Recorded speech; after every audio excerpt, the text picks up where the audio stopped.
Today's topic, pinamagatan mo ba siyang awaken? Tapos yung mga tabi mo, awake. Amen. Kaya gusto ko yung kanta nun, I'm alive, alert, awake, enthusiastic. Gusto ko yung kantang yun. In Mark chapter 4, verse 35 to 41, this is what the Bible says. On the same day, when evening had come, he said to them, let us cross over to the other side. Now, when they had left the multitude, they took him along in the boat as he was. And other little boats were also with him. So may mga backup, may mga PSG. And a great windstorm arose. Kasi yan? Kasama si Jesus. Kung kailan naglakbay, dun pa nagkaroon ng bagyo. Okay. And the waves beat into the boat. So hindi lang sa wall, hindi lang yung kilala kong bangga ng barko. And the waves beat into the boat so that it was already filling. Okay. So, pagbagsak ng wave, medyo pumapasok na sa boat. So that it was already filling, but he was. This is the problem of the wind. Jesus is inside the boat. So may problema ang demonyo. Okay, but he was in the stern below, asleep on a pillow. Habang nagkakagulo lahat, si Jesus ang sarap ng tulog. Sabi ko kanina ng umaga, sabi ko kay Pastora, ginanong ko, sabi ko, napaka-pinagpala mo. Nakaka-straight ka ng 8 oras na tulog. Umisa ng hirap nun, no? Aminin nyo, 6 hours lang, luxury na ngayon. Pero si Pastora nakakatulog, sabi niya, because I am peaceful. But he was in the stern asleep on a pillow, and they awoke him and said to him, Teacher, do you not care that we are perishing? Sabi siguro nila, kailang. Verse 39, then he arose and rebuked who? What he rebuked? The wind. He did not rebuke the sea. He rebuked the wind. And he said to the sea, peace, be still. And the wind ceased, and there was a great calm. When Jesus speaks, the entire universe listens. Basta si Lord nagsalita, ang Diyos nagsalita, lahat makikinig.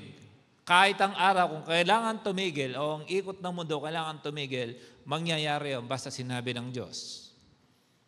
But he said to them, why are you so fearful? In other translation, it says, why are you still afraid? How is it that you have no faith? So, ang tinanong ni Lord, ang faith nila. Hindi niya tinanong kung, bakit kasi hindi kayo nag-ready? Dapat nag-suit kayo ng life vest. Hindi ganon. Ang question ni Lord sa kanila, asan ang iyong mga pananampalataya? And they feared exceedingly and said to one another, who can this be that even the wind and the sea obey him? Alam mo, napaka-malaman na mensaheng ito. Okay? First important thing, Jesus should be inside the boat. There are journey, but Jesus-less journey is dangerous. Again, can I say that? Jesus-less journey is very dangerous. Maraming humihingi ng prayer request pagka sinagot na, hindi nakasama si Jesus.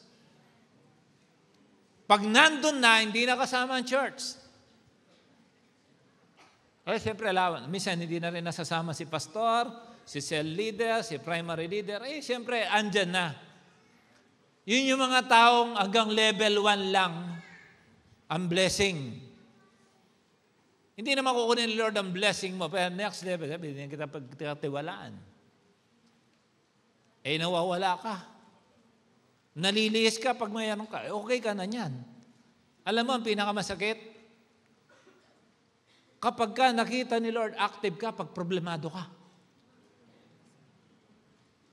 The dangerous is when you are problematic, you are more visible in the church. You are more serving God when you are problematic. It's dangerous. If God saw that, maybe He will appoint many problems so that you will be drawn closer to Him. And it can never be a good life, for sure. Huwag tayong pumili ng buhay na ganon. Si Lord, mahalaga sa Kanya ang mga mapagpasalamat. Huwag kang makontento sa first level na blessing. Dapat alam mo kung paano ka mag-second level, bago mag-third level. Kaya there are so many unanswered prayer because of the lack of thankfulness. Many people are not thankful. Sabi ni God, in everything give thanks. But some people, when they see there are obstruction, there are detours, they start to doubt that God is the giver. Ewan ko, hindi ako yata love ni Lord. Ang daling umatras. Mga single, naghanap na rin kayo ng matagal ng mapapangasawa. Surebulin nyo na, amen? Surebulin nyo na, baka may may utak atras yan. Baka pinaglihiyan sa kambyo, di ba? May abante, may patras.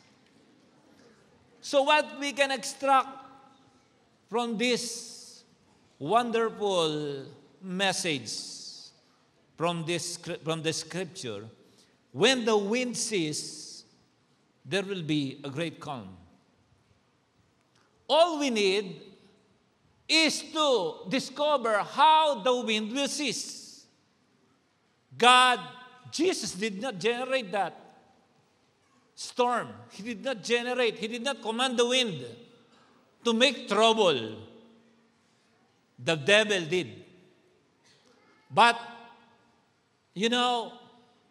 sometimes storms are very important so that God can see who we really are. Tama? Gusto mo malaman siyang tao? Gulatin. Malalaman mo kung anong forma ng kamay niyan. Okay? Kakapanood natin ng reels, no? Kung ano nakikita natin. So again, when the wind ceases, there will be a great calm. Only Jesus can do that. It is more easy if God is the one who initiates the storms and winds in our lives. It's more easy for Him. Anyway, wala namang mahirap sa Kanya. But the problem sometimes, if we ourselves generated our own problem. Yung pang-correct sa problema, tayo mismo. The hardest problem to solve if the problem is the character and attitude of a man. Napakahirap niyan. Yan yung hihingi ng counseling, sila pa rin nasusunod. Nakakita ka na gano'n? Nagpapakansel tapos sila rin pala masusunod. Tapos nagpakansel ka pa. Burd sa larab ka pa nagyaya tapos hindi ka rin pala makikinig. Okay. Kung napansin mo, the Lord rebuked the wind, not the sea. Because God understands your boat is on the sea. So hindi kailangan rebukin ni Lord ang sea. Ang nanggulo ang nirebukin ni Lord. It means there are things that are not necessary in your life. There are things that are necessary on your journey. Yun ang paalis mo kay Lord. But there are many problems. Again, I said, sometimes many people just accept that no problem, that the problem appeared just like that and accept that it's there, what to do. Uso sa Dubai yan, what to do. Hindi, huwag natin tanggapin yun. Problem for the children, family, finances, health. There will always be a wind that suddenly come along the smooth journey. Minsan bigla na lang nandyan yan. Di ba? Hindi lang siguro ako nakaranas ng ganito. Suddenly, nandiyan sa dam. Business ka, okay ng business mo, biglang may gulo. Tama? Sa mag-asawa nga, ang saya, nanood ng sine, sangkatutak na picture, pagpasok lang ng pinto, biglang nagkainisan. Hindi kasi yun ang susi. Hindi, ito yung susi. Ano ka ba? Isang akbang na lang, tagumpay na. Nag-away pa, tapos matulog yan, talikuran pa. Tapos gusto magtagumpay sa buhay. Suddenly, problem can come along the way. Again, hindi nirebuke ni Lord ang sea. Kasi ang sea, kailangan para makapaglayag ang boat. Tama, hindi naman po aeroplano sinasakyan nila, tama? So si Lord, alam niya kung ano ang re-rebuke niya. But how can God rebuke if you will not awaken His power? Kasi marami mga tao, sinasarili na lang nila.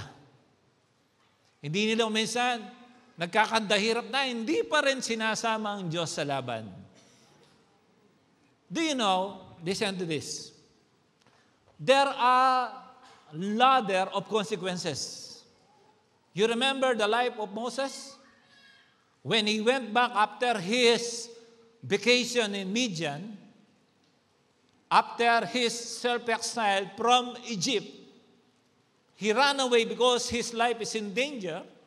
After killing an Egyptian, he ran away and stay Midian. Doon na siya, nag-asawa, okay na ako dito. At least may asawa na ako dito. Tapos, doon, grabe yung my responsibilities, too much here. I just take care of the flocks. Magigib-igib lang, basta okay kami ni Biyanan, ayos na. Nung okay sila ni Biyanan, edi tahimik na kanyang buhay, di ba? Okay na ako dito.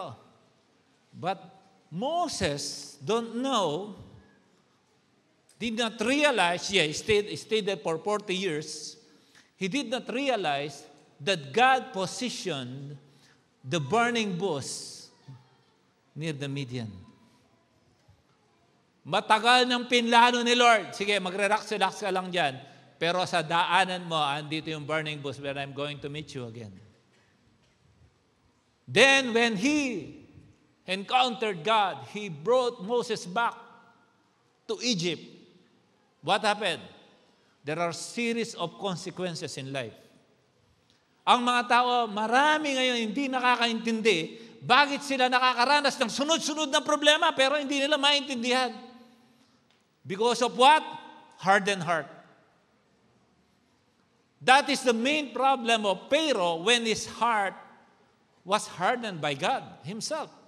Because he don't want to free the people whom God told him to free. Palayan mo yan. Lumalaban.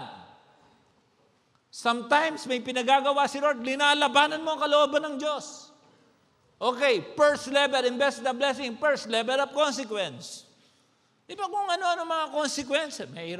Meron na dyan ang tubig, naging dugo, may mga gnats, may mga locust, at ang pinakauli, the death of the firstborn. There are series of consequences, but people don't understand. They cannot detect, they cannot perceive the will of God. They just accept that consequences are there. No. Sometimes one consequence is enough to call your attention. If you are discerning, if you are prayerful, sometimes one consequence is enough to call your attention. Pero sometimes I don't know, there are people who enjoy adventure of consequence. Wala pa, level 2. Wala pa rin, level 3. Sabi, balik na naman si Moses. God, he don't want to liberate the people. He still don't want to free the people. Okay, level 5. The number 10 is, and now this time, it's sure. The death of the firstborn will make my people free. Noong nangyari, sinabi na, hinayaan pa rin. Pero alam niyo, the problem is this. Even his people, his army, his great strength, submerged on water after the Israelites were able to cross the sea. Pati yung kapangyarihan niya, nawala. Pati yung power niya, nawala. Just because of what? Consequences that the heart cannot perceive. Marami mga tao, alam niyo, huwag nating pahintulutan na ganyan-ganyanin tayo ng kalaban. Say amen. Napapansin mo eh. Alam mo, ang kawalan ng boyfriend, hindi yan parusa. Preparasyon yan. Akala nyo kasi akala ko sa Pilipinas ako tatanda, dito pala. Hindi. Kahit sa Pilipinas ka, kung tatanda ka doon. Okay? Sabihin mo sa katabi mo, neighbor. Dire mo, neighbor. Oh, neighbor. You have a storm for a reason. Kaya, balakpakan natin ang Panginoon. Just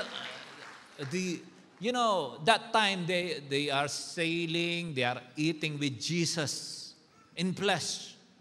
You know, nowadays, the Holy Spirit is in us. It's in you. The same Holy Spirit that resurrected Jesus Christ from the grave is the same Holy Spirit that is in you, that is in me. Kaya kung sabihin, hindi nangungusap sa akin ng Diyos. Pati mangungusap sa iyo ng Diyos, nasa iyo siya. Hinahanap mo ang Diyos. Lord, nasan ka? Tapos sumisigaw siya from within. Nandito ako sa loob.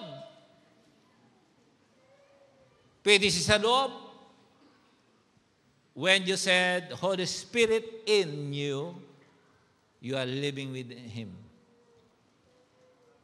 Upon you, when you are in service for Him. Palagi natin kasama si Lord. And good thing that these disciples realize when they are about to be destroyed, when they are about to be drowned, they realize Jesus is there. Wait. We have Jesus. Where's Jesus? Where is He? I don't know. I saw Him. He's in the stern. Nakita nila si Lord. Ay si Lord, wala naman sakit eh. Hindi naman siguro mahilig si Lord. Asa natutulog lang siya in peace. Tapos, they awaken the greatest power known in the universe. When Jesus is present, everything will fall in the right place. Kinising nila si Jesus. Anong sabi ni Lord sa kanila?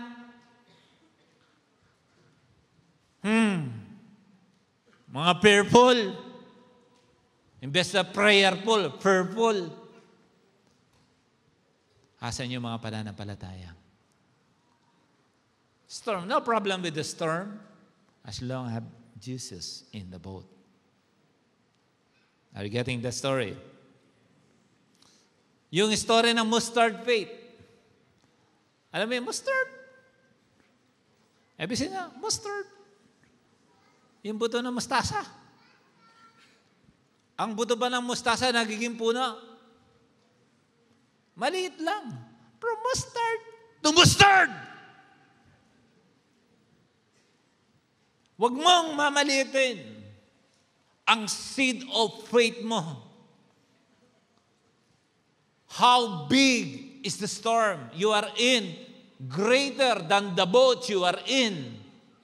But if Jesus is with you, ang mga tinitingnan mo parang NBA na kalaban, nagiging interpurok na lang. Basta kasama mo si Jesus. Amen? Paano i-score ang kalaban? Sasara ni Lord ang ring. Hindi sila makaka-score. Amen? Okay, let me give you this line. The power of the seed is not in its size. Hindi kinukuha yan sa laki ng buto.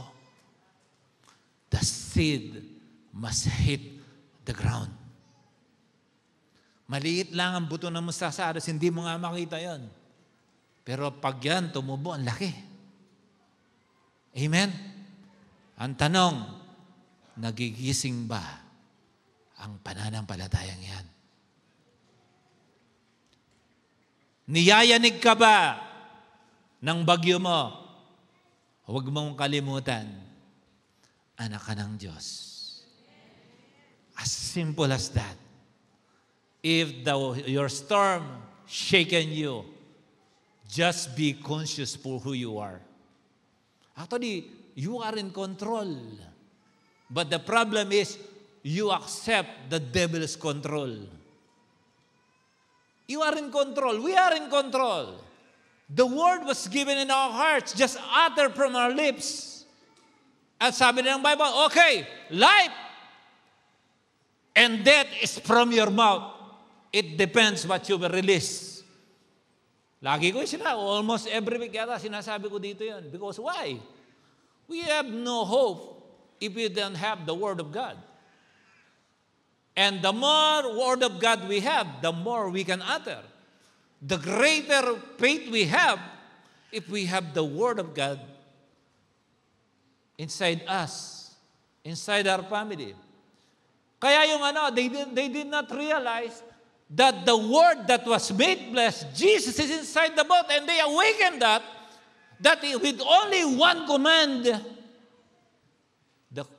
the storm will come. Ay, pastor, ganun lang pala. Oo, matagal na. Ganun lang. Amen. Pero maraming mga tao, ginamitan ng pananampalataya, tapos nagda-doubt naman. When you speak, speak with confidence. Si Lord palagi siya nagtatanong, ano ba meron ka? Katabi mo ang katabi mo, ano ba meron ka?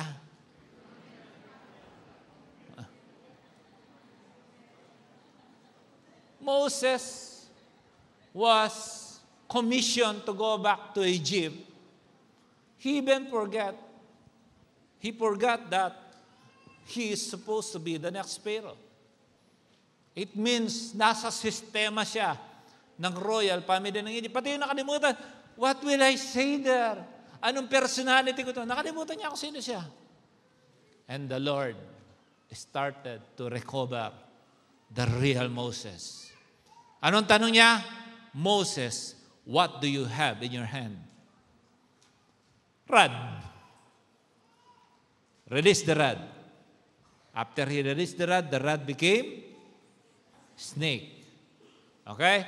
So, to summarize, that rod became the instrumental power of God to perform miracles through Moses. But the moment Moses surrendered the rod to God, it is no longer rod of Moses. It became rod of God. Anything that you are not surrendering to God, don't expect miracle. It is, if everything is still under your human power, don't expect miracle. Hindi pa. Pero pag yan binigay mo na sa Diyos, nakikita mo ng hibala, mangyayari na yan. Amen. Tapikin mo katabi mo, may himala. Amen. Alam mo, Jesus is just looking on us if we will recognize Him even with the small things. Tinitignan ng Diyos kung nire-recognize mo siya sa kahit na malihit na bagay. Ito, nakaipit lang doon sa sapatos ko. Kanina, andun na. Paggangin ko din, sabi ko, compare na yung message. Di ba pag naglalakad ka, punong-puno na ng buhangin yung loob ng sapatos mo? Pero kung minsan tanggap mo, sige, lakad pa. Tapos pagkatapos mo naglakad, punong-puno ka ng kalyo. Dapat sana, tinanggal mo yung buhangin ng sapatos mo, tapos tinali mo, naglakad ka uli. Pero tanggap mo magkaroon ng kalyo. Tapos magre-reklamo ka pa, kalyo ko kasi layo ng nilakad. Hindi malayo ang lakad. Hindi mo lininis ang sapatos mo. Say amen. Paki-English nyo na lang yun. Mahirap-hirap yan. Okay? So si Lord, tinitingnan niya ang galaw mo, ang attitude mo, kahit sa pinakamaliit na bagay. The more God will be full of attention if you are thankful with small things. Look, big church from a small cell group. If you are entrusted with small, you will be given big. Kaya kung sa maliit, hindi ka mapagkatiwala, paano ka mapagkatiwalaan sa malaki? Kaya patunayan mo sa Diyos that you are worth.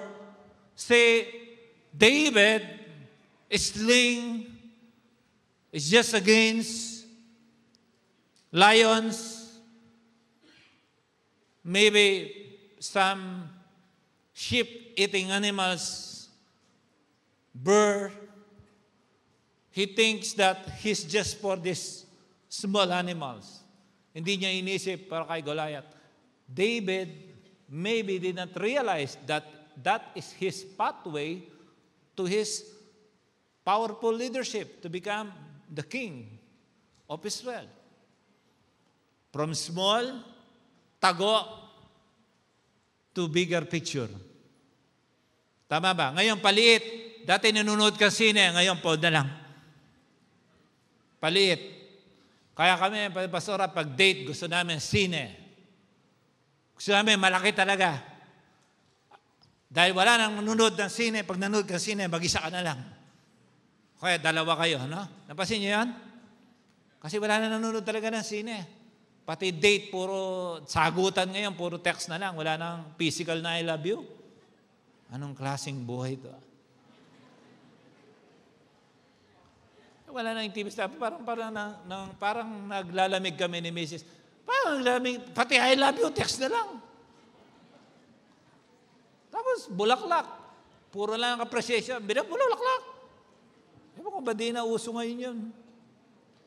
In Luke 16:10, this is what the Bible says. Whoever can be trusted with very little can also be trusted with much. And whoever is dishonest with very little will also be dishonest with much. Napapansin niyo yan? Kung konti, mapagkatiwala ka, pwede ka sa malaki. Wala akong nakitang contractor na agad ginawa tower. Minsan mga bahay-bahay, ang kaibigan ko, ginagawa niya kahit ano, mga tindahan, kubo.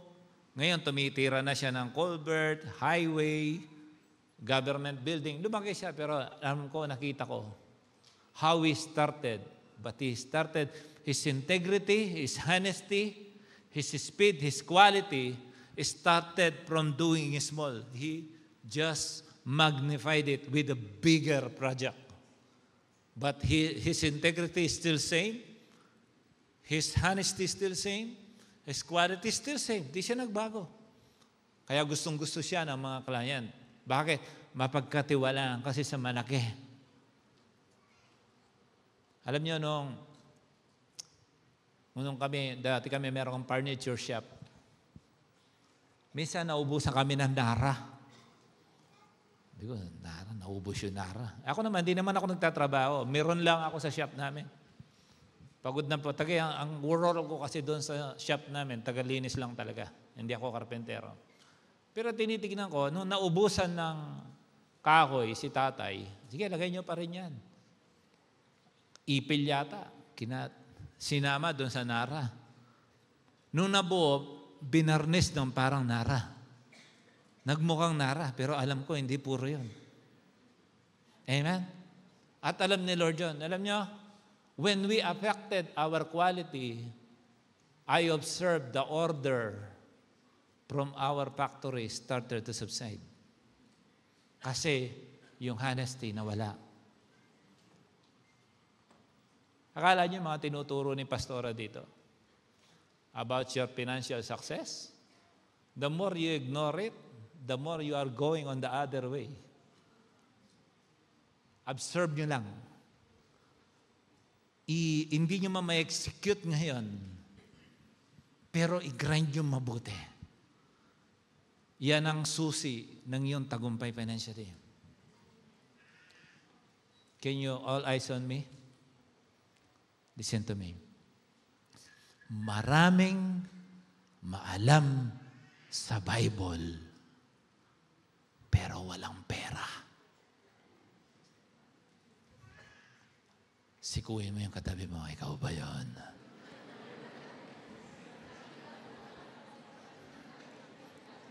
No. Noong minsan, sabi ko, sino lahat ng may utang, taasan ng kamay? Halos 75%. Parang gusto ko na mag-resign bilang pastor. Pastor, ba't ganito? Pinapasto lang. Dapat pala, matapang ka talagang preacher. Hindi mo parang, hindi bro. Oo, inaaro-aro ka namin, pero palagi kang bagsak.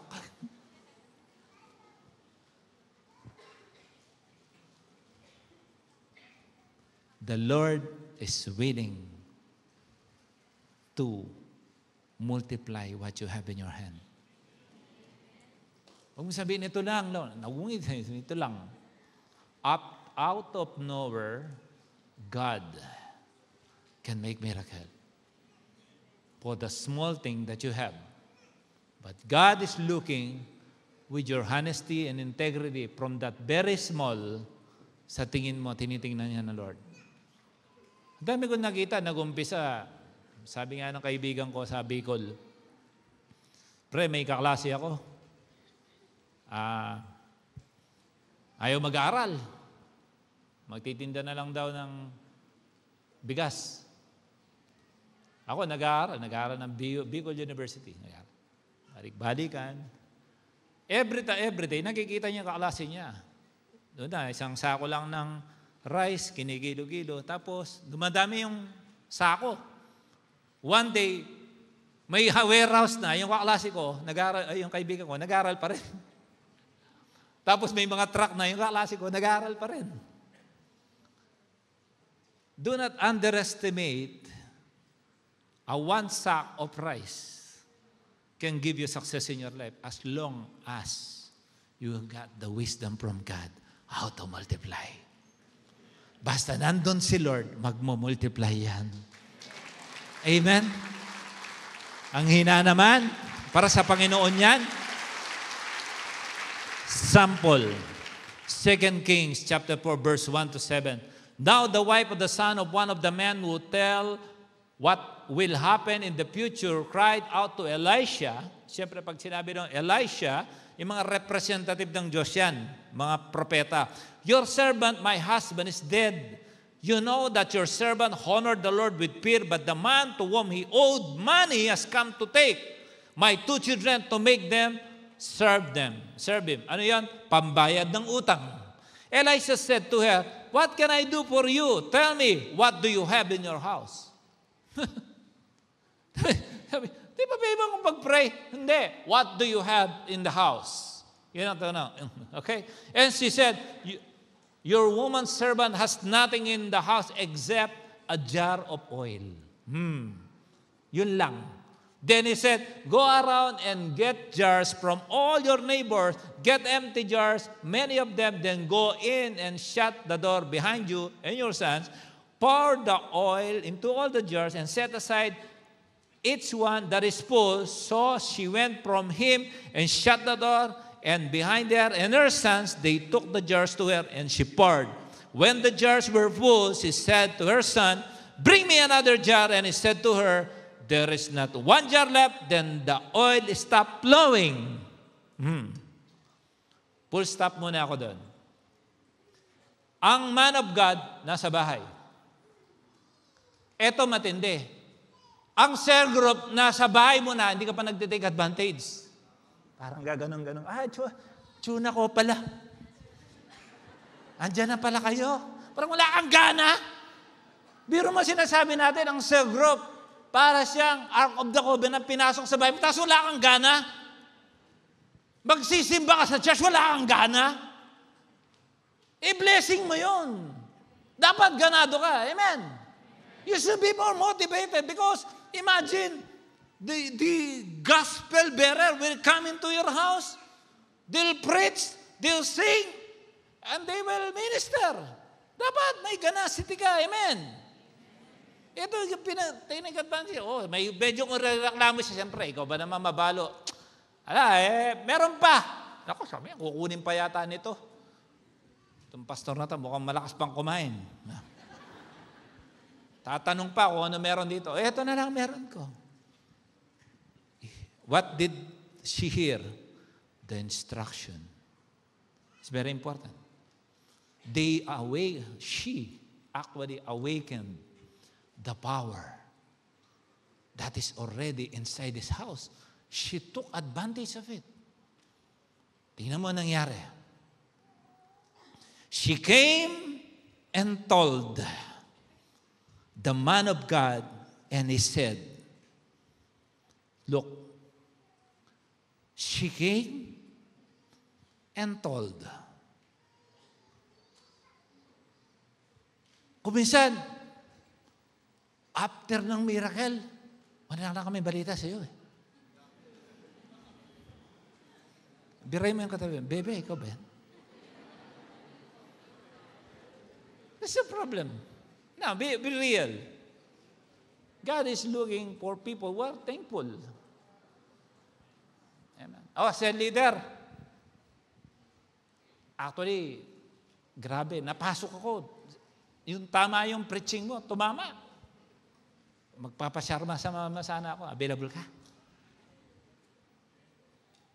Take advantage. Then, the oil stopped flowing. She came and told the man of God. And he said, go. This is the next instruction.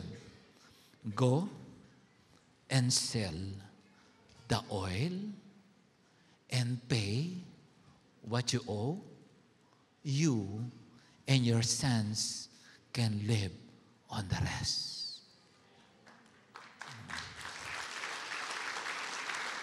Ginaranti. Pati yung future niya, pero meron tayong baka hindi nakita dito. Unang-una is God inside your house. Number 1. Number 2, if the power of God hits you, oh my goodness, non-stop yan. At ito ang pinakamagandang nabasa ko dito. From dying oil to oil distributor. Kasi niyan, distributor siya ng oil. Ang dami kasi niyang tangking na paglagyan. So, hindi lang siya nangailangan. Higit pa sa kailangan niya, naging distributor pa siya ng oil. Parang pagitan ko, parang yung mga nagtinda ng tangke pa ng gaas. From a small thing, but pure integrity and honesty is there, and be true to the man of God. Be true to God. Tell the problem. Get ready for the instruction and get ready to do the instruction.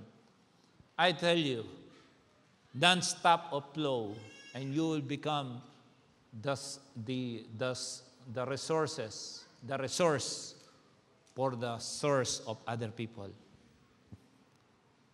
Ang sarap maging daluyan ng pagpapala. Tama ba? Tama ba? Okay. You know, there are many people who sometimes they hear message like this. Prosperity gospel yan. Actually, ibahin lang yung pagkasabi, tatama na sila. Pwede mong sabihin, prosperity from the gospel. Is that okay? There's no such prosperity gospel. And most people I heard na nagbabansag ng prosperity gospel, medyo walang datong. Napansin ko lang. Yung mga nagbabansag ng prosperity gospel, parang napansin ko, madalas mangutang. Amen. Can I give you an instruction? Okay. If you have been bansagais as prosperity gospel, okay, tell them like this. Okay, I leave you there, but leave me alone. If you have problem, come to me. Pautangin kita. Sino dito gusto ng prosperity sa buhay? Yung totoo lang. Kung ayaw mo, okay lang. Pero pag gusto mo, sabi mo, bagay mo ang iyong kamay. Sabi mo, Lord, banda dito naman, Lord. My goodness. Palakpakan naman natin si God. The Bible teaches how prosperity is easy, just involve God. Meron kasing bukang prosperity pero galing sa diablo. Dangerous yun. Pero pag galing sa Diyos, non-stop yan. Okay? Look. Ito pa. Tingnan mo. Si God, gusto niya maraming pagkain. Sino gusto maraming pagkain sa bahay? Okay, ganito. This is the real fasting. You have food, but you say no. No, I will not eat because I'm fasting. That's the real fasting. False fasting is this. Walang pagkain. Sabi niya, magpa-fasting na lang ako. That's not fasting. Say amen. God wants us to have food. Sabi nga sa giving, di ba? So there will be food in my house. The Lord don't want His people to get gutomized. Ayaw ni Lord na nagugutom tayo. God hates famine. Amen. God wants us to live prosperous, abundance. Kaya tayo may Diyos. Ay, hindi. Siguro, dapat mas anointed ka. Pagka naghihirap ang buhay mo, ikaw na lang. I've been there. Naranasan ko, laki kong manguutang ako ng isang. Alam niyo lahat, no? Isang sardinas, uutangin ko kay Dang Nene. Nena pala. Sa laki kong to, ako pa yung uutusan. Bunso eh. Dapat sabihin mo, anointed ka dapat, hindi. Dapat talagang mararamdaman mo. Ramdam na ramdam mo ang Diyos. Pero si Lord mismo, nakita nyo? They even gamble to get Jesus' clothes when He is crucified on the cross. Baka mas mahal pa sa Louis Vuitton yung suot ni Lord. Ba't niya, kung bukang basahan lang yun, masusugal pa? Mamahalin yun. Say amen. Say amen. I believe Jesus Christ is a carpenter. His finished product, I'm sure, they are full of quality, rare, webless. Talagang magaganda yan. So don't settle for less. Dapat sa buhay yun the best. God hates poverty. God is not happy if you don't have money to buy food. Mahal ka ng Diyos.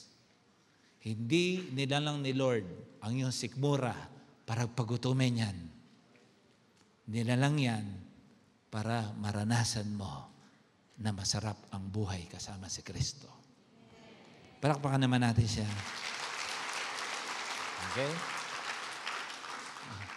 O huwag kang magpapasting kasi wala kang pera. The Lord is willing to give you abundance in all aspects. Marunong ka lang makinig. What you'll do? Awaken His power. Awaken by calling on Him. Diba, Jeremiah 33:3? Tumawag ka raw sa Diyos. Hindi, kuminsan, nauna pa si FB. Kuminsan nga na, share prayer, una pa si FB. Siguin mo yung katabi mo, ikaw na naman ba yan?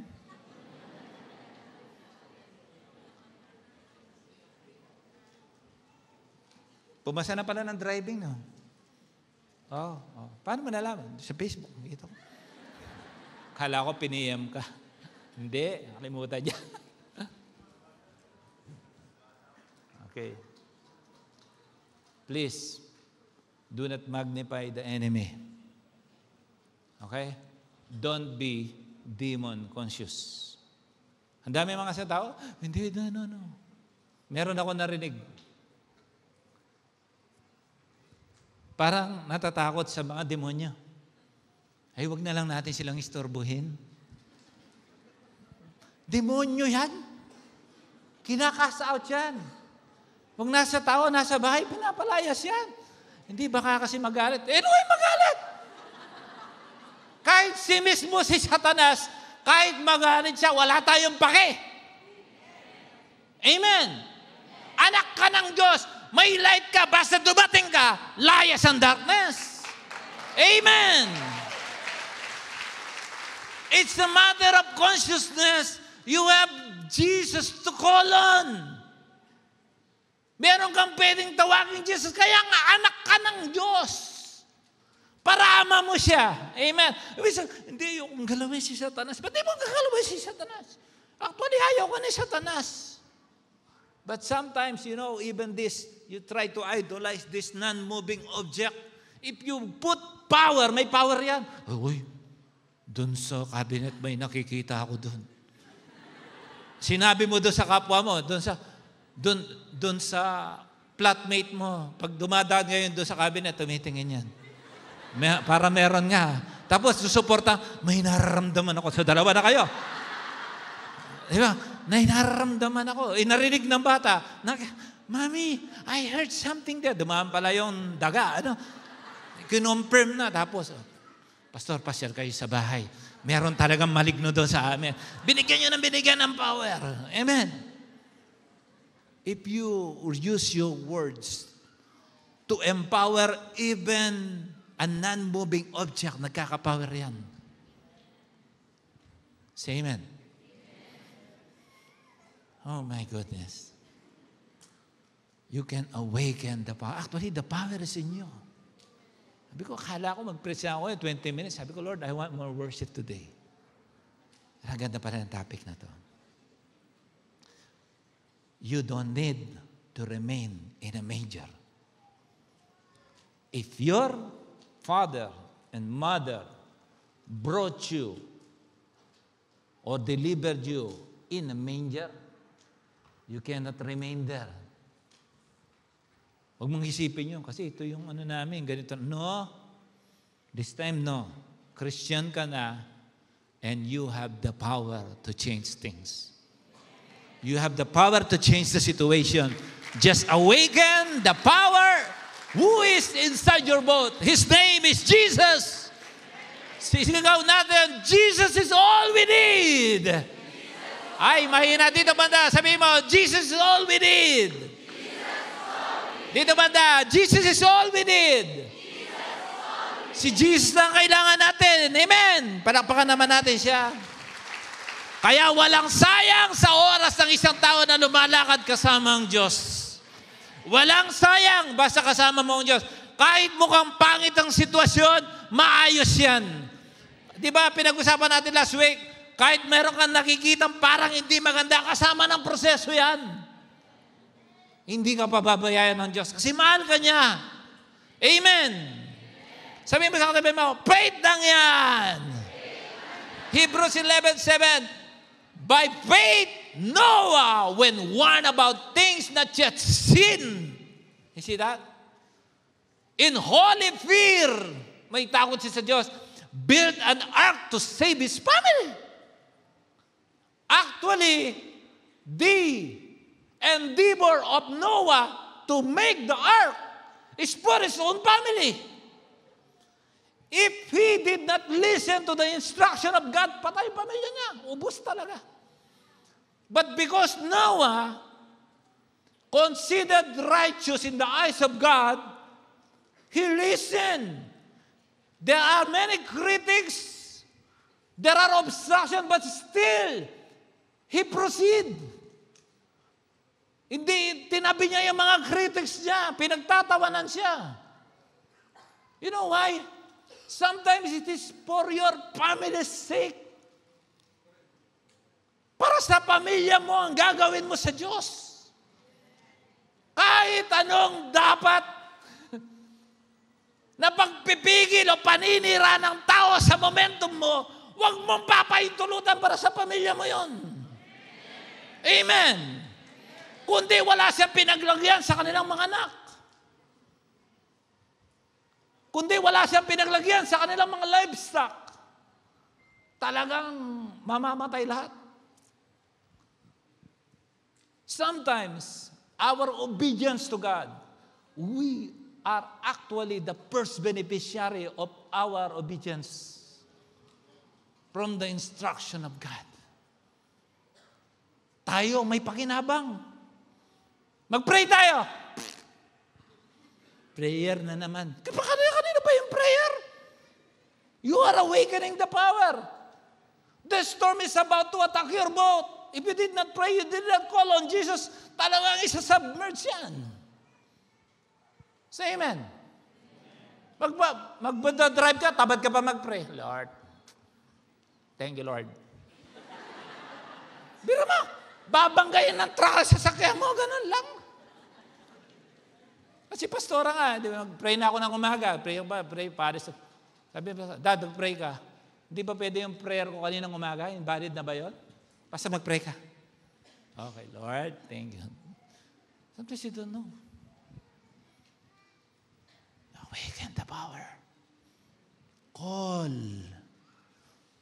If the wind is keep on smashing your boat, fight back.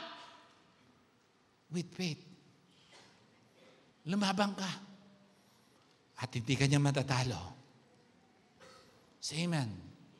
You know why so many Christians are stressed? Because they don't understand that champions are never in a hurry. Champions are great planners. See Jesus? You know Jesus? His preparation is 30 years. Jesus is not born in a manger, tapos nagimala na siya. No. Jesus himself needs care. Kung hanggang ngayon yung Diyos mong Jesus maliit pa rin, mali. Na-crucify na nga. Paano mang sa Kapampangan, tawag namin yung bingot. As in, maliit, hindi na. Si Jesus, na-crucify, crucify pa ng baby doon sa cross. Maliit pa. Si Jesus, hindi siya nanatiling ganon. But as He is growing, He's watching the Pharisees. He's watching the Sadducees. He's watching the people. He's watching the sick. He's watching the rich. He's watching the poor. Kaya nasabi niya, the Spirit of the Lord is on me because He has anointed me to preach the gospel to the poor, to bring deliverance to the captives. Alam niya. Amen. At dumating na. Eto na. 30 years is His preparation. Preparation is very important.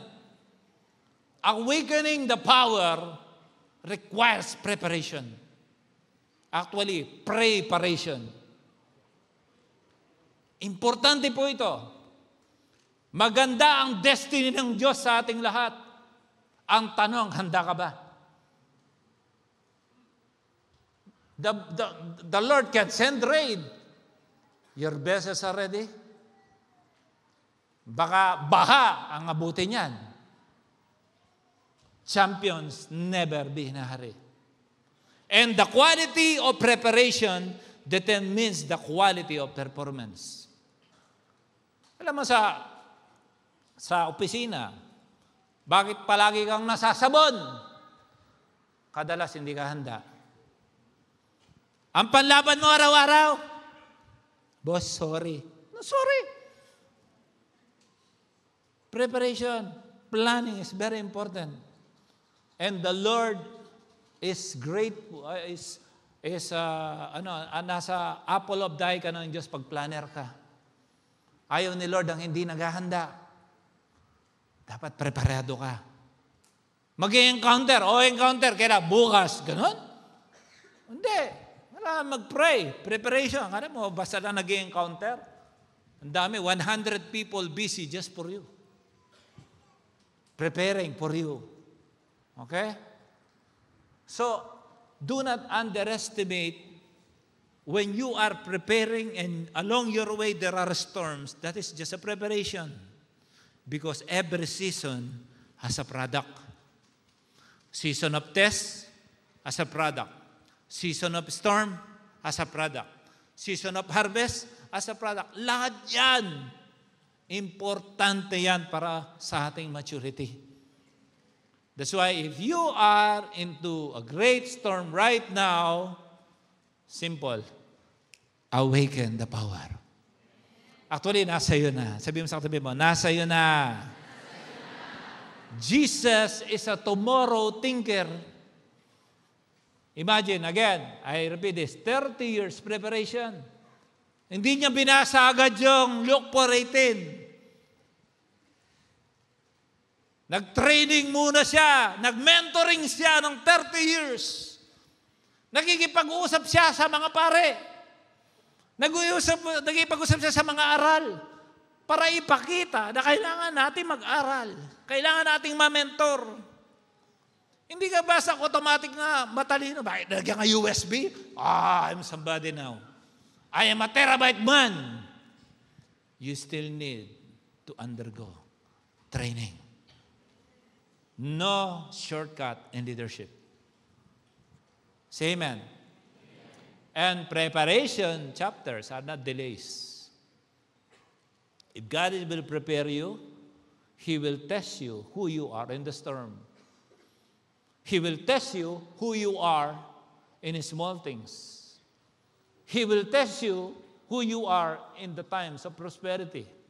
He will also test you who you are in the times of challenges and difficult situation. Sino ka sa bawat yugto ng iyong buhay? Preparation time is not a wasted time. Inihanda ka ng Diyos. Okay? Kung siya 30 years, I don't know you. Now, to conclude, can I ask you this very important question? What storm you are in now? Sometimes, Pastor, I think I'm well-to-do. But if you see yourself, tamad ka na mag-pray, tamad ka mag-devotion, wala sa agenda mo ang soul winning, mahirap, confident ka, okay ka. You're not. Remember this. Your service to God is for your own benefit. Your service to God is for the sake of your family. That's why when I say I love my family, it means I will serve God. If I say I love my family, it means I will win souls. Why? So that my family will be won also. Kasi once you sow, you shall reap. Kaya kapag ikaw ay naglingkod sa Diyos, para sa iyo yun. Hindi naman para sa akin yun. Hindi naman para sa akin yun. Ang paglilingkod, actually, para sa iyo yun. Kaya walang sayang. Basta kasama mo, naglalakad sa Diyos. Naglalakad ang Diyos. Naglalakad ka, kasama mo ang Diyos. Amen? Walang sayang. Pag pupunta kayo, parang pupunta ka sa church, parang utang na loob pa namin. Mag-matured ka naman. Amen? Dapat, grabe, magtataka ako, 30 na yung bus na kailangan, papunta dito. Aba, na-awaken lahat. Pag alam mo na, para sa'yo, himala, para sa family, magmamadali ka, amen? Bakit ka umabroad? Para sa pamilya. Tapos sa'yo ba maglingkod? Again, Noah built the ark for his family. Tama, mali? Or else, his whole family will be drowned. Mga isda lang ang mabubuhay ng panahon na yan. Kaya yung parang pinaglilingkod ka, pina-attend ka ng cell group, pinagme-mentoring ka, ganun-ganun ka, parang wala kang gana sa buhay. Ibig sabihin, wala ka rin ganang umasenso sa buhay. We cannot live where you are just like that. Hindi ka namin tatantanan. Hanggat hindi ka nagtatagumpay, hindi ka namin tatantanan. Okay ba yan? Tapigin mo yan, katabi mo, hindi kita tatantanan. Sabi mo, hindi kita titigilan hanggat hindi ka nagtatagumpay. Hinga, Inglesin mo yan? Can you all stand, please? I want to worship. You know, I love to worship. Sabi ko, Lord, gusto ko mag-worship kami na worship ngayon. When you call on Jesus, you're calling the Creator of the heaven and the earth. Ang Creator ng buong universe. Hindi ka tumatawag ng taho. Tinatawagan mo ang Diyos na makapangyarihan sa lahat.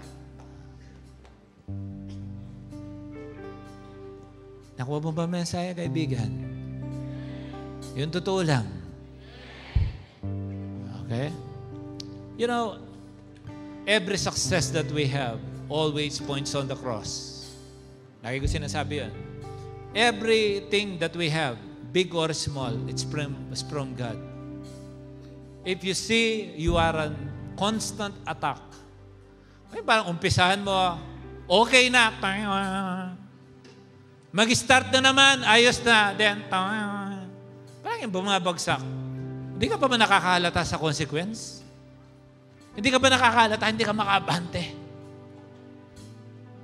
Hindi ka ba nakakahalata, kapag nag-start ka na mag-devotion, doon ka pa inaantok? Pag may cell group, doon pa tatang, kung kailan ka magsisimba, doon pa ang daming invitation. Oh bro, wala kang mawawala doon ha.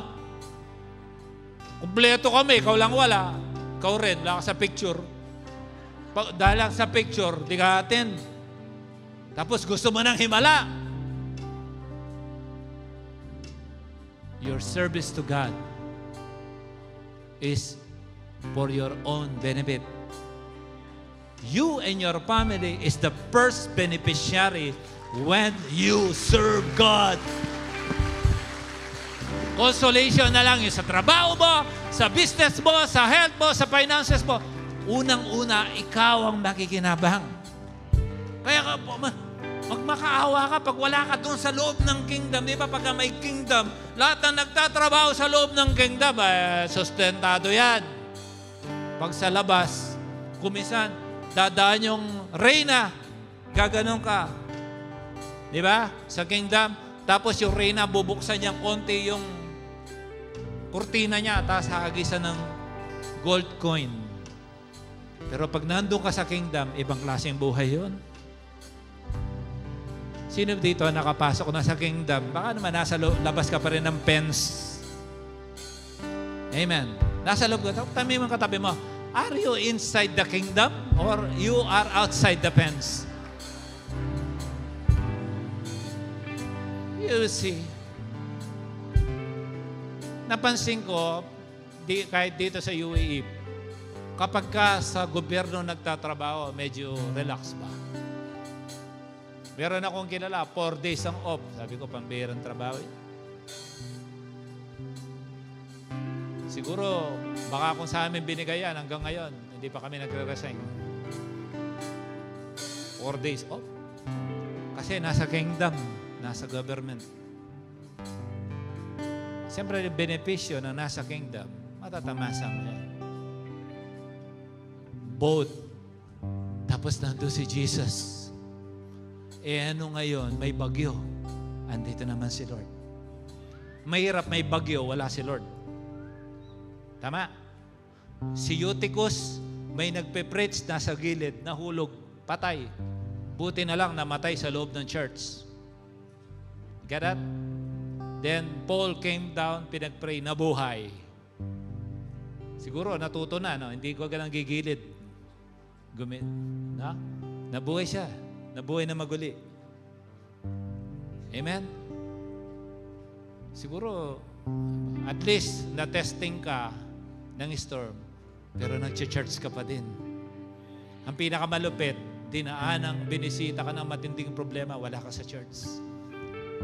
Sinong bubuhay sa'yo doon? Tapos sasabihin ng dyablo, nakakahiyang bumalik. Kasi ngayong may kailangan ka, gusto mong bumalik. Lalo kang bumalik. Amen? Biro mo, nahulog ka doon sa boat, yung boat umaandar, naiiwan ka, ganun. Lalangoy kang mag-isa mo. Sumigaw ka, hey! Wala ako sa loob ng boat. Ilaban mo yun. Amen? Do you want to awaken the power? Sino dito ma-awaken yung power? Para ba, sabi po, parang matagal na ako hindi nakakaranas ng pabor ng Diyos. Mapasin mo, Lord, parang matagal-tagal na ako walang promotion, ha? Mayroon akong nakausap negosyante, nagkakalugoyhan na yung ibang restaurant. Ba't siya daw doon? Dumarami yung sales nila. Nakakapagtaka doon, ha? Hindi naman nakakapagtaka yun. Basta si Lord ang may-ari ng business mo, paano mababankrupt yun? Amen. Nasusubukan ang business mo, may storm yan. Normal lang yun. Amen. Gusto lang ipakita sa iyo ni Lord na ang boat mo matibay. Amen. Hindi ka paper boat, matatagang boat mo. Kaya may pagsubok man o sa oras ng ginhawa, mananatili dapat ang puso mo sa Diyos. Huwag kang magsuswerve to the left, to the right. Tuloy ka lang. Journey yan. Okay lang yan. Amen. Kaya sino ba nag-travel ng aeroplano dito na never nakaranas kahit konting turbulence lang? Lahat tayo nakaranas. Pero lumapag tayo. Amen. Ganon din ang pangako ng Diyos. Can you raise hands? Raise our hands. Okay? I love this song when I'm a new Christian. Those who know this song, just sing it with me. And I love to sing this song. Ito yung binigay ni Lord sa akin. Just raise your hands. I'm a new Christian nung kinakanta ko to. Come on, come on, come on. Just raise your hands. Lord, awaken the power within them. And then they call on you. Supernatural things will have a divine visitation in your life, in your family, in your finances, in your business, in your ministry. Everything about you in the name of Jesus. Sing it. Lord, pour out your Spirit on all the peoples of the earth. Just sing it, just sing it. Let your sons and daughters speak the words of prophecy. Send us streams and nations. Here you go. Reveal the secret of your heart.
reveal the secret of your heart. Sige, praise mo. On our face, right. Come on, wave, wave, wave. Sound the coming of your day. Everybody raise your hands. There's gonna be a great awakening. There's gonna be a great revival in our land. There's gonna be a great awakening, and everyone who calls on Jesus' name, miracle flow. There's gonna be a great awakening. There's gonna be a great revival in our land. There's gonna be a great awakening, and everyone who calls on Jesus, they will be saved. Sing it. Come on. There's gonna be a great awakening. There's gonna be a great revival in our land. Come on, sing it. There's gonna be a great awakening. Come on, Lord, miracle, miracle after miracle. For this place with your miracle, oh God. Move your hands in the life of your people, oh God. Come on. There's gonna be a great awakening. We awaken the power within us in the name of Jesus. There's gonna be a great awakening. Come on. And everyone who calls on Jesus, they will be saved. For the last time, let's see this. There's gonna be a great awakening. There's gonna be a great revival in our land. There's gonna be a great awakening. On everyone who calls on Jesus, they will be saved. Everyone, and everyone who calls on Jesus, they will be saved. For the last time, everyone, and everyone who calls on Jesus, they will be saved. Come on, shout hallelujah. Don't go. We'll continue the worship.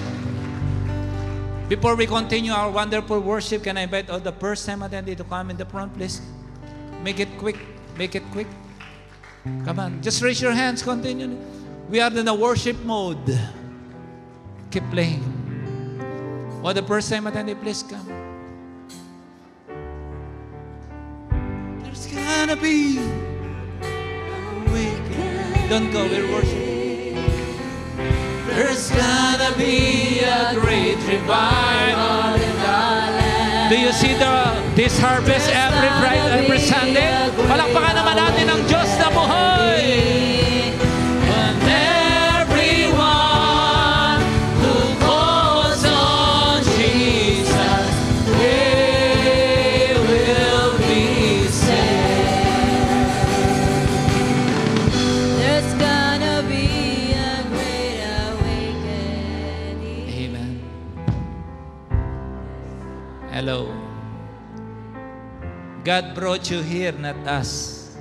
He used the pretense to invite you here because you are very important. Jesus loves you. God loves you and He wants you to become more successful. I know you're successful, He'll make you more successful. Now we know that there should be Jesus in our boat.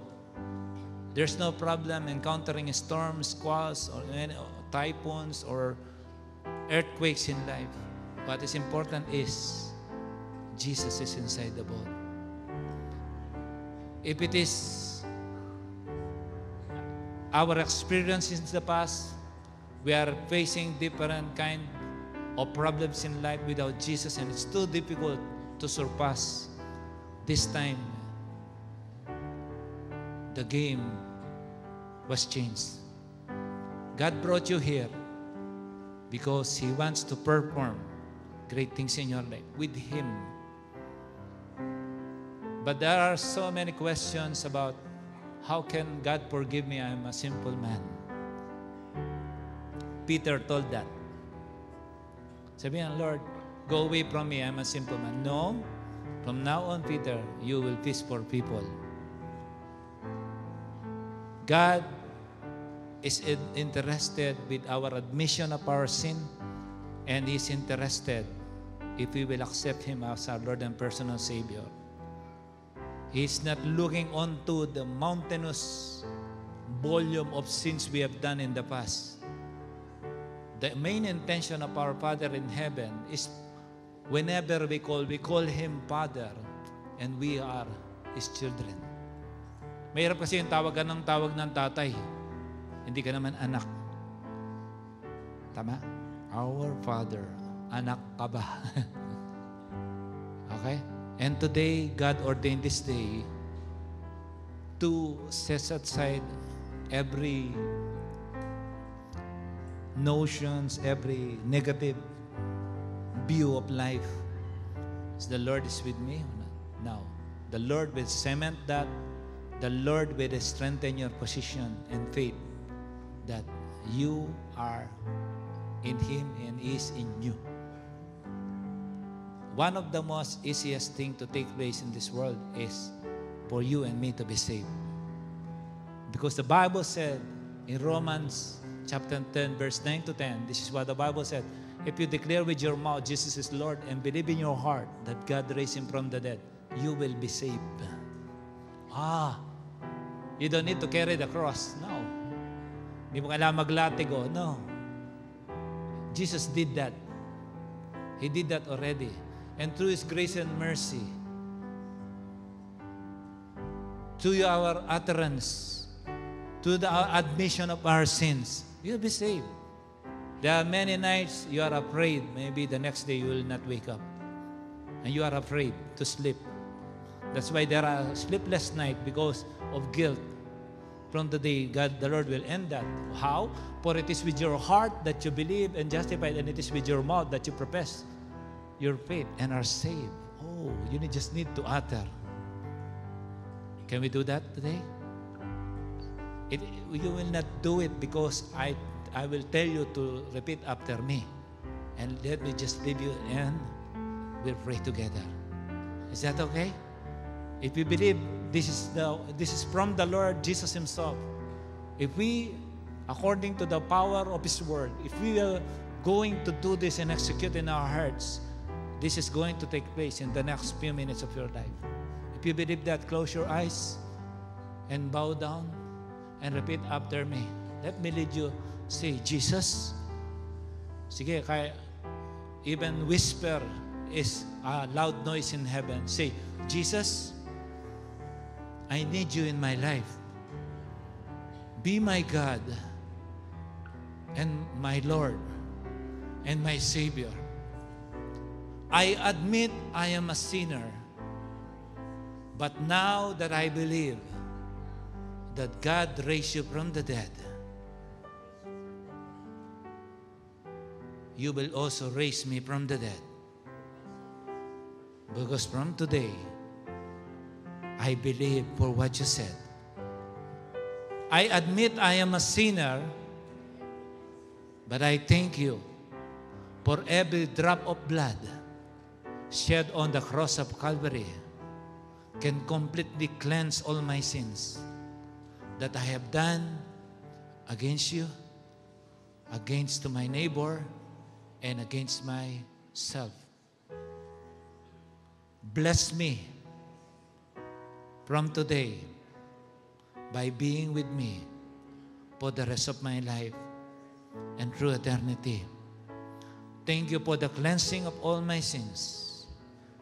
Holy Spirit, I welcome you in my life. From today, I agree that my body is now a temple of the Holy Spirit. And I believe from today that my life was already written in the book of life. Thank you for this guarantee and assurance of salvation. In Jesus' name, amen. Close your eyes. If you feel like raising your hands, do it. Just raise your hands. Lord, I pray in the name of Jesus, whoever among this first-time attendees who came here, oh Lord, Lord, you are the architect.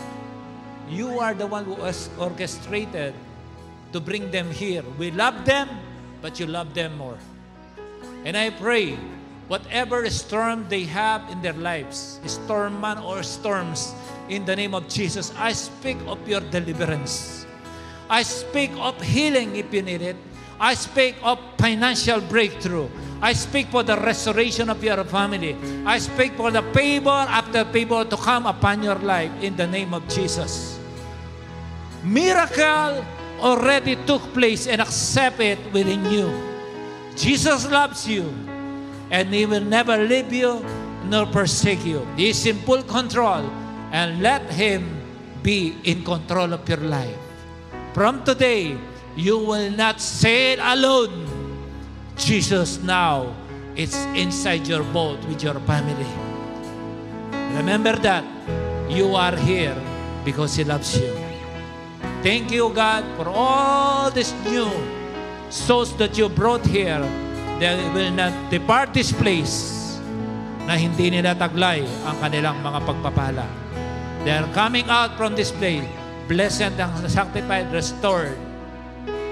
And all their needs was already met through the power of your name, Lord Jesus Christ. This is our prayer. Amen. Maraming salamat po.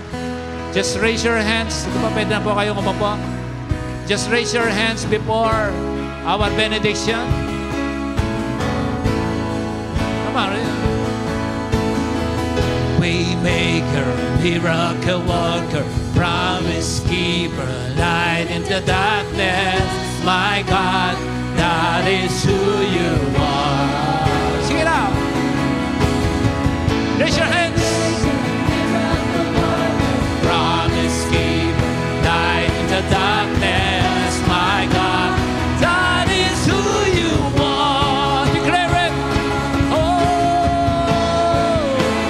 miracle worker, promise keeper, light in the darkness. My God, that is who you are. Waymaker, waymaker, miracle worker, promise keeper, light in the darkness. My God, that is who you are.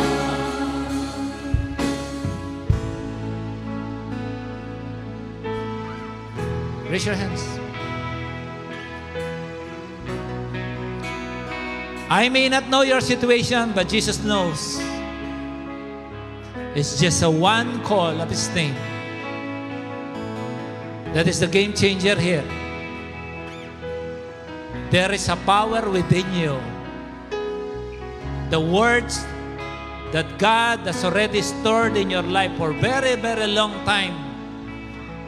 But sometimes we neglect that power.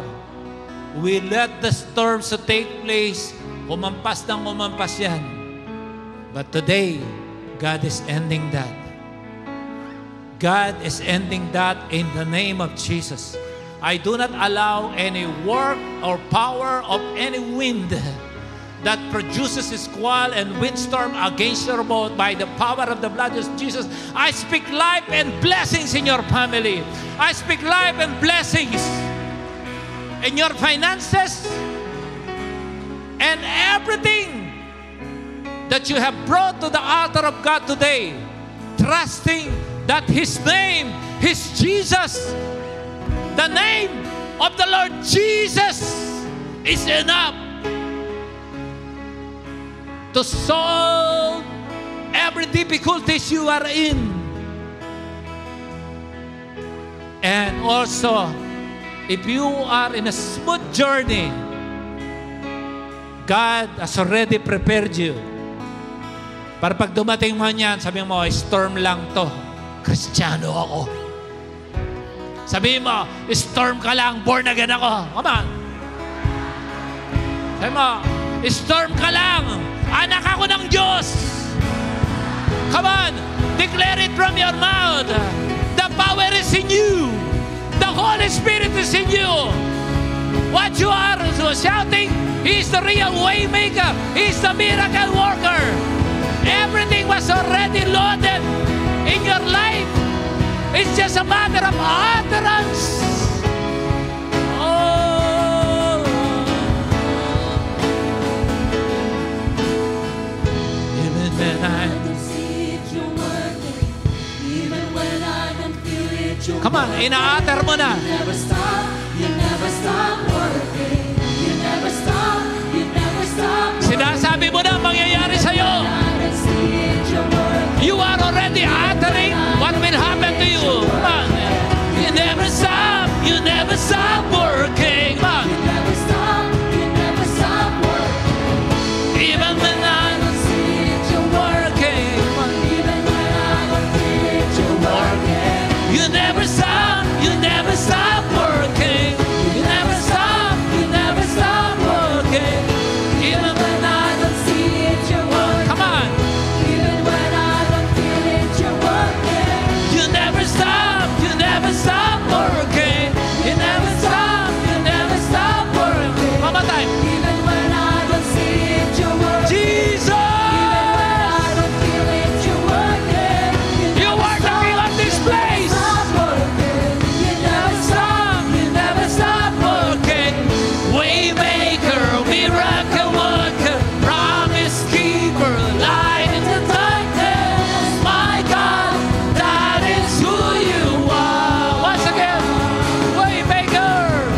Waymaker, miracle worker, promise keeper, light in the darkness. My God, that is who you are. Once again,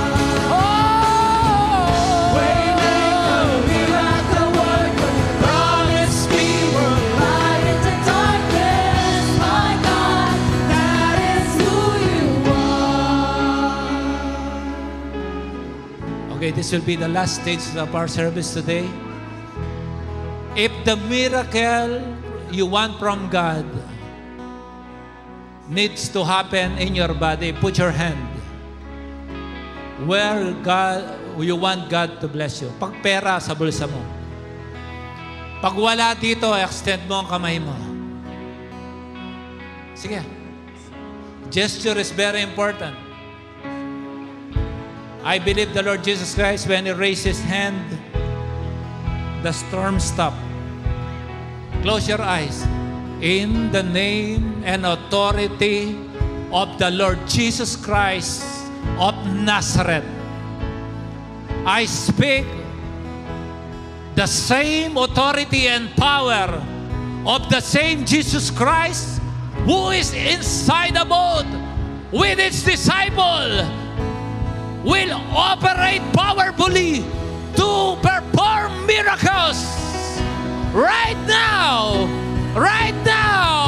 in the name of Jesus, right now. Come on, accept it, come on. Open your lips and thank Him.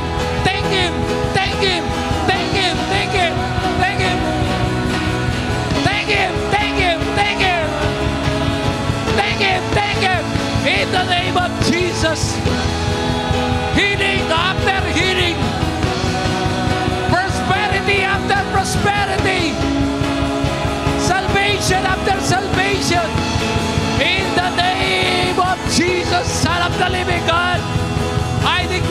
freedom.